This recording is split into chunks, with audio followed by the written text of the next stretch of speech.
살아가는 삶은 영적 전쟁이 계속되는 그런 삶의 모습입니다. 아이가 태어나서 울음을 터뜨려요.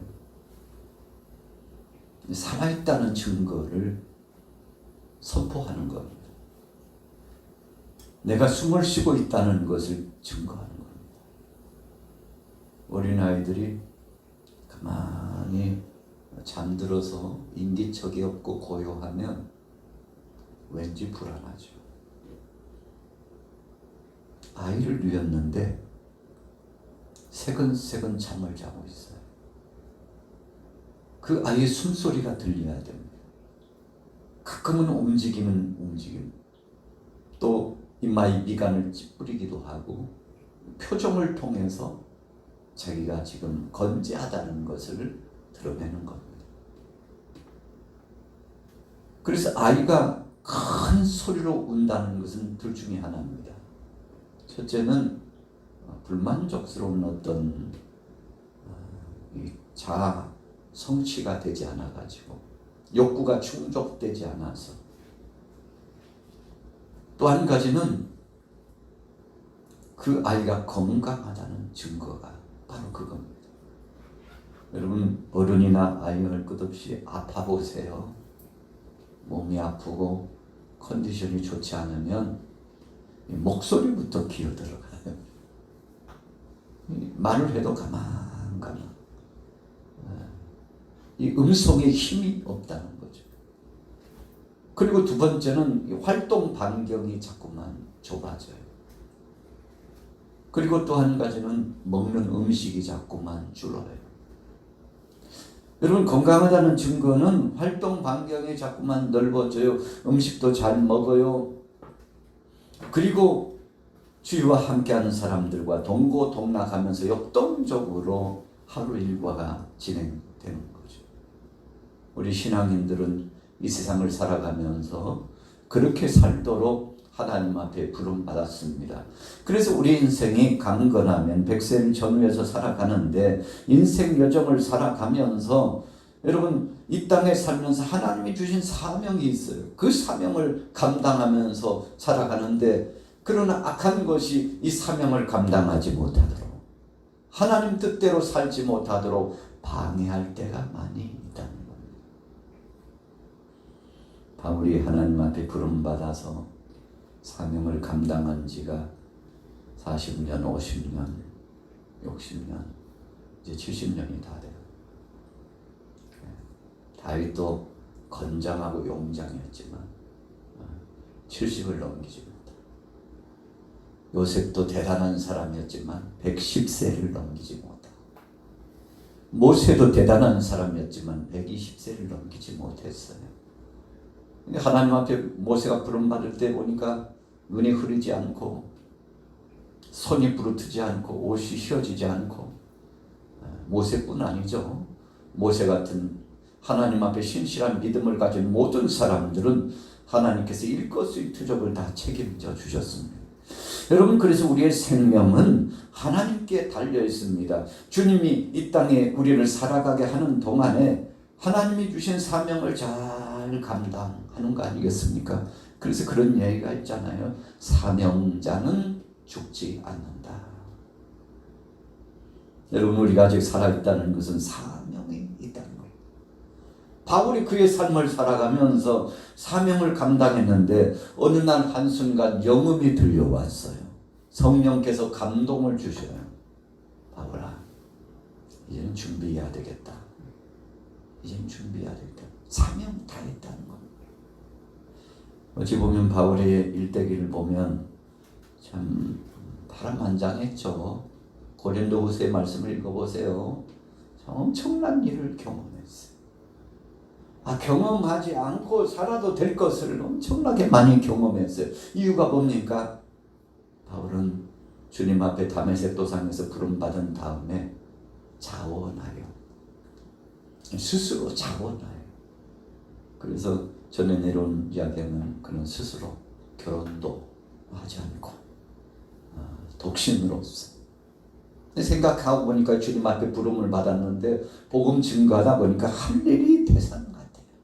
주님께 집중하고 복음 증거에 집중하기 위해서 의도적으로 하나님께서 허락하여 주셔가지고, 그래서 자기 자신을 향하여서 하나님이 허락한 고자라고 그랬잖아요.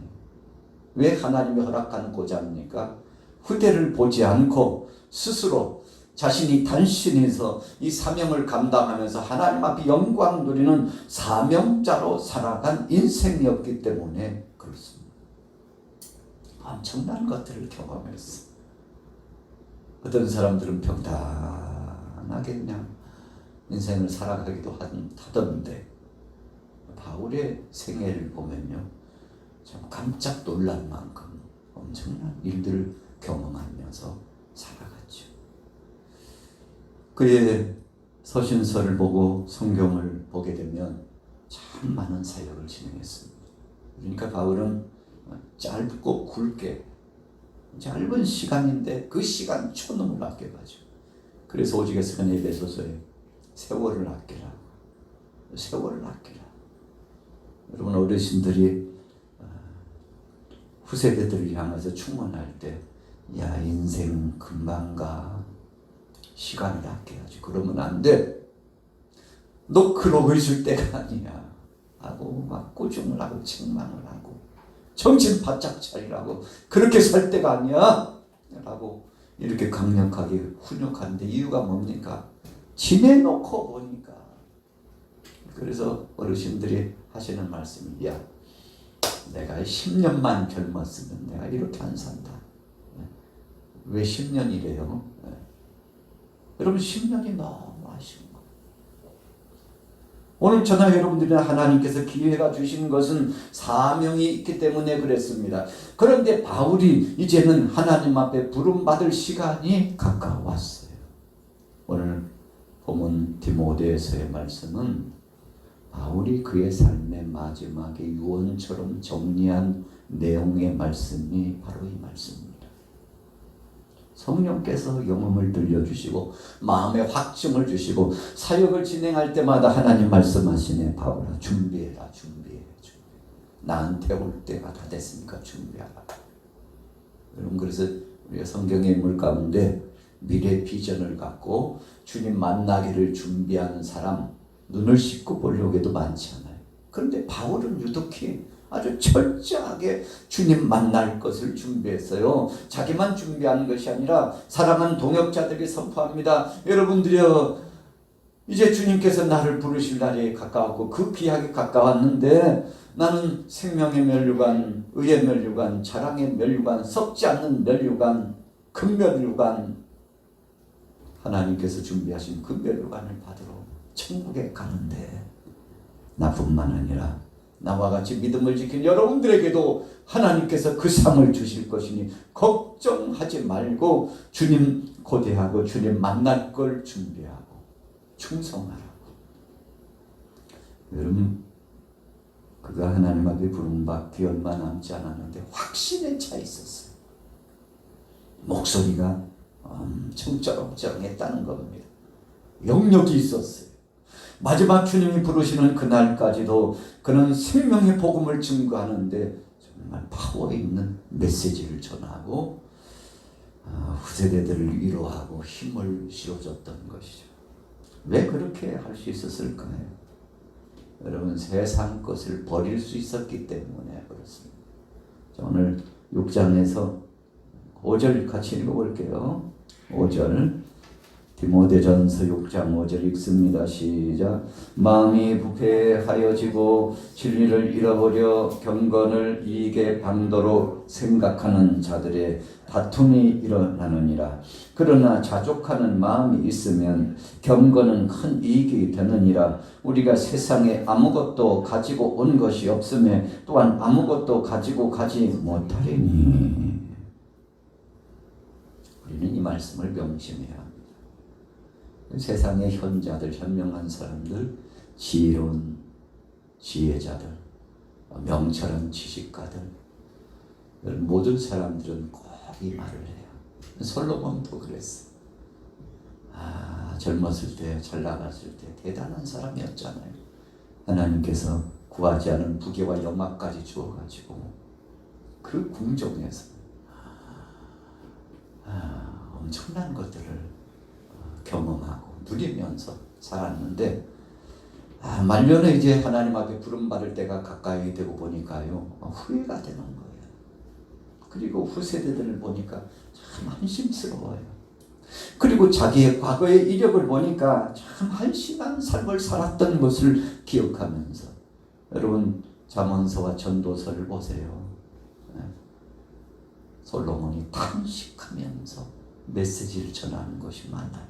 그래서 여러분 오늘 본문에 바울도 같은 이야기를 합니다.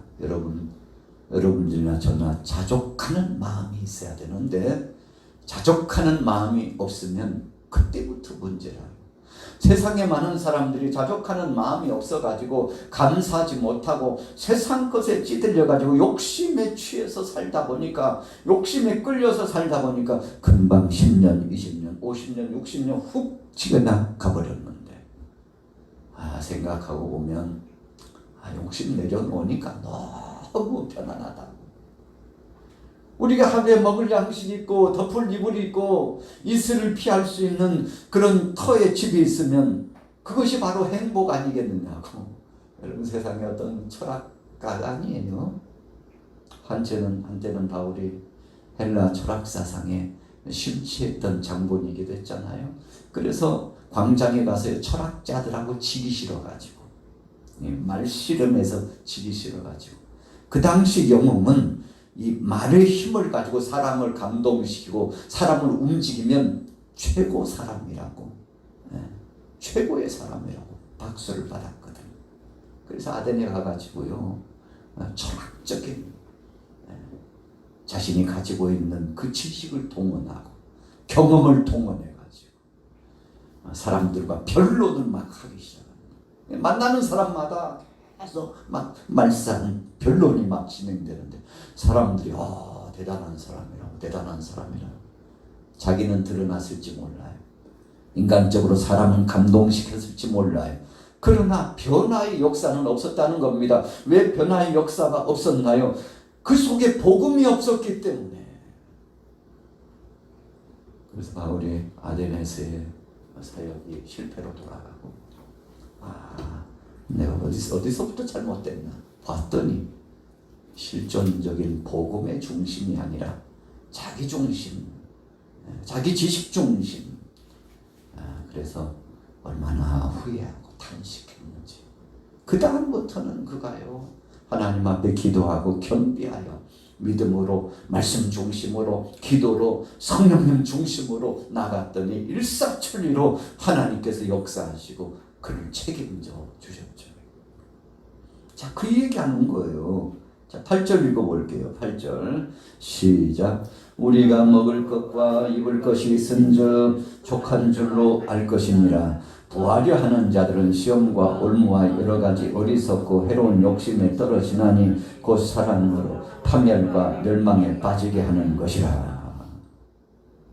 목회자나 성도들이나 부동산 투기, 여러 가지 투기, 이 투기에 빠지면 영성이 떨어지고 사역 끝입니다.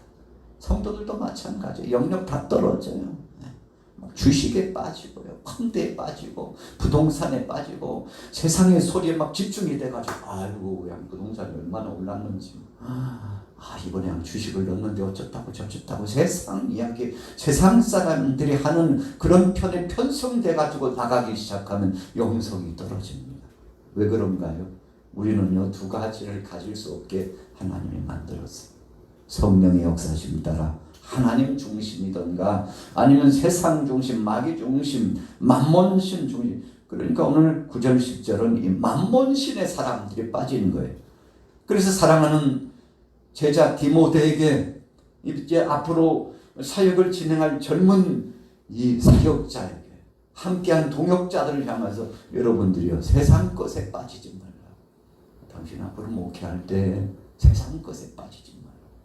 물질에 빠지지 말고 세상의 정욕과 세상의 권세와 세상의 것에 취하지 말라고. 여러분 이런 훈육의 말씀을 주는데 마지막 유언과 같은 말씀을 그렇게 준 겁니다.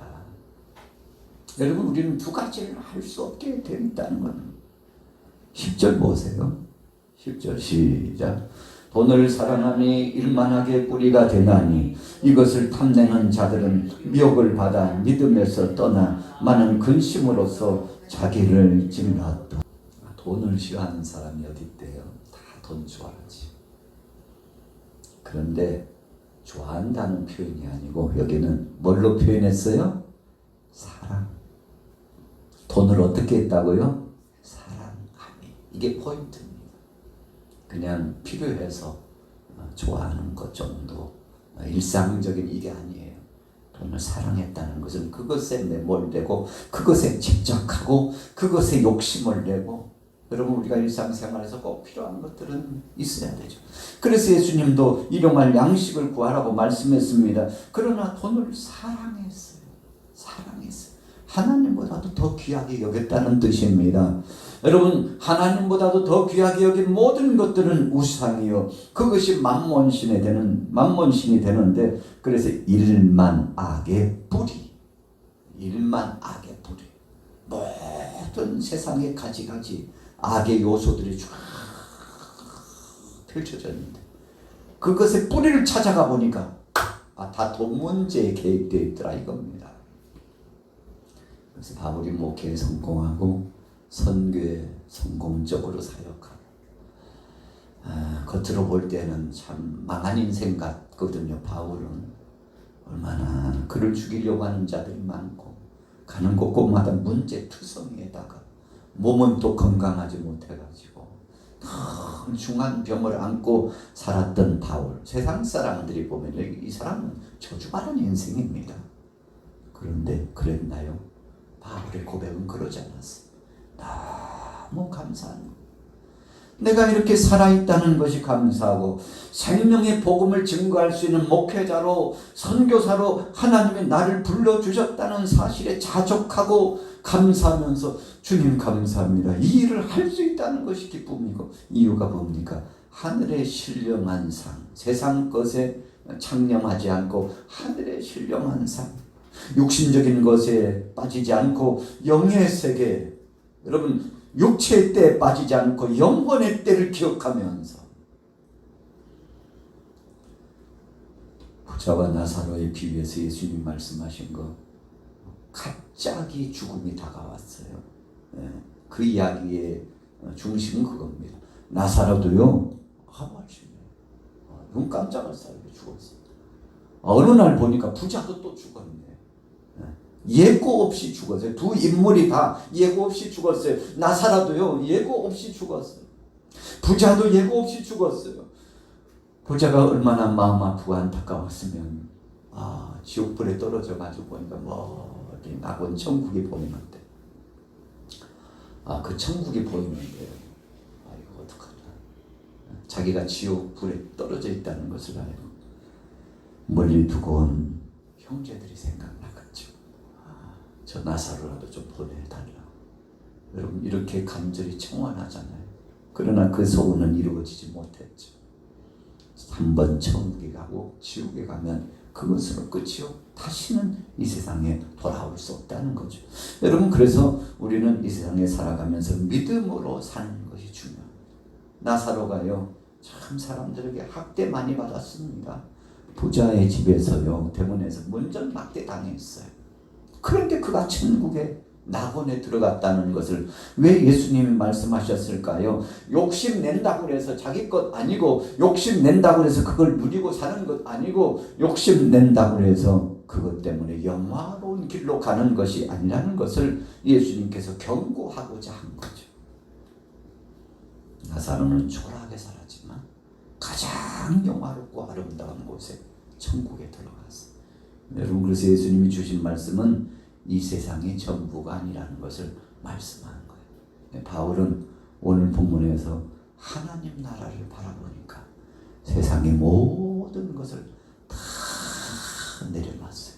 부귀와 영화도 물질과 권세도 다 내려놨어요.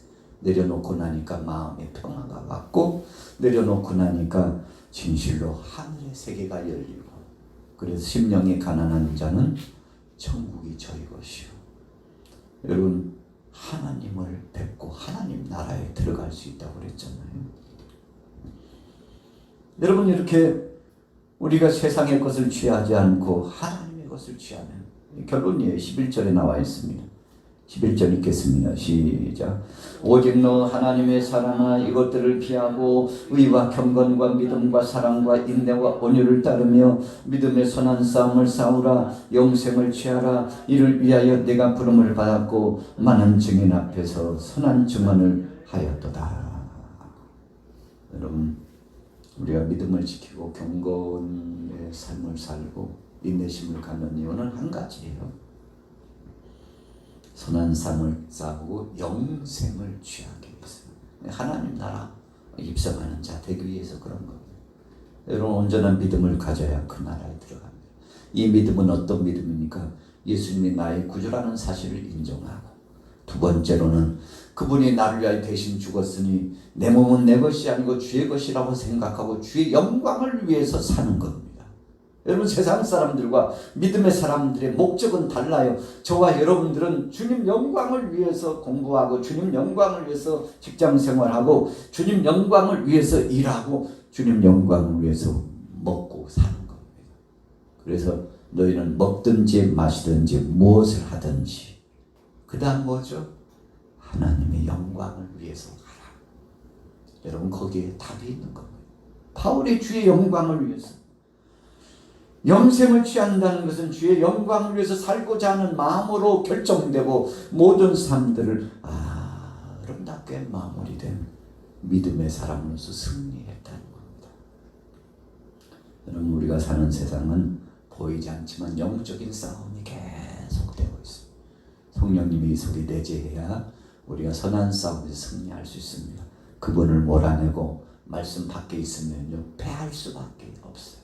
대장 되신 예수님 성령 안에 모시고 가야 승리합니다. 그냥 우리는 그분 뒤만 따라가면 승리하는 거예요. 그분만 따라가면 놀라운 변화를 경험하는 거예요. 여러분 그 나라가 멀지 않았습니다.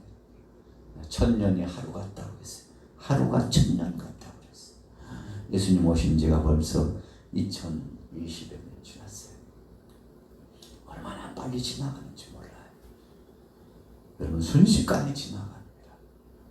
저도요 한때는 2020년이 언제 돌아올까 그런 때가 있었어요. 2020년도 2030년도 아이고 까마득하다. 그런데요 2026년도잖아요. 내년도 2027년도. 사람들이 2030년도에 되면요 세상이 그냥 엄청나게 변할 것이라고 그랬어요. 그런데 지금 봐도요 진짜 많이 변했습니다. 엄청나게 변했습니다. 앞으로는 더 변화무쌍합니다. 주님이 말씀하셨죠. 말세가 되면 모든 것이 빨라져요. 빨라져. 계속 빨라져. 막 신속하게. 지식의 전달도 빨라요. 통신 매체도 엄청 빨라요. 놀라운 변화가 계속됩니다. 이런 역사를 보면 주님 오실 날이 가까웠구나. 우리는 생각해야 합니다. 주님 오실 날이 가까웠구나. 주님이 나를 부르실 날이 점점 가까웠구나. 그렇게 살면 우리가 지혜롭게 살 수 있습니다.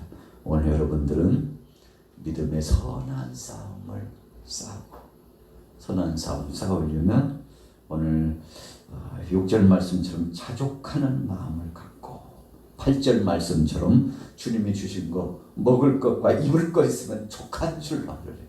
참 대단한 말씀입니다. 그것 가지고 기뻐하래요. 여러분 그렇게 할 수 있나요? 그렇게 할 수 있다면 여러분들은 신실한 믿음의 사람들입니다. 그래야 영적 전쟁에서 승리하는데 오늘 여러분들 끝까지 승리하게 되기를 예수님의 이름으로 축원합니다.